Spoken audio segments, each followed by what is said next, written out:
ప్రతిసారి ఎలక్షన్స్ వచ్చిన ప్రతిసారి ఏదో ఒక కేసు మీద విచారణ అని చెప్పేసి వీళ్ళ బీఆర్ఎస్ పార్టీని డిస్టర్బ్ చేస్తున్నారు అని చెప్పేసి చాలా వరకు సోషల్ మీడియాలో కామెంట్లు మనం చూస్తూనే ఉన్నాము.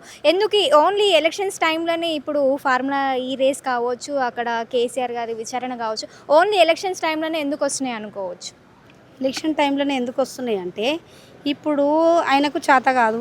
కేటీఆర్ సార్ ఇప్పుడు మొత్తం అంతా తిరుగుతాడు, మొత్తం ఇప్పుడు మీటింగ్స్ పెడతాడు కాబట్టి కేటీఆర్ సార్ మీద పగబట్టింది. విచారణ నీ బొందరా విచారణ ఏం విచారణరా బాబు, పెట్టు తొందరగా తీసుకొని పో, మేము దేనికైనా సిద్ధమని చెప్పిండు కదా కేటీఆర్ అన్న. అంత లైవ్గా చెప్పినప్పుడు ఎలక్షన్స్ రాగానే నువ్వు కేసులు అని ఎందుకు తీస్తున్నావు? నీకు దమ్ముంటే తీసుకొని పో. అందరినీ భయపెట్టిస్తున్నావు, అందరి మీద వేస్తున్నావు అందరికీ. దానికి ఏం భయపడుతున్నారా మరి మీరు? వాళ్ళు భయపడిపిస్తే మేమేం భయపడమండి. మేము దేనికైనా సిద్ధం కాబట్టి ఇప్పటి వరకు కూడా రూలింగ్ పార్టీ మాది లేకున్నా కానీ మేము డేర్గా ఉన్నాం. ఏంటంటే ఒక కండు వేసి గెలుచుకున్నప్పుడు మేము ఇదే దాంట్లో ఉంటాం, పార్టీలో ఉంటాం కాబట్టి మేము చెప్తున్నాము. ఆ కండువ తీసేసి వేరే పార్టీలకు వేసి వెళ్ళి మళ్ళీ ఇక్కడ కేటీఆర్ని తిట్టడం అది చాలా తప్పు.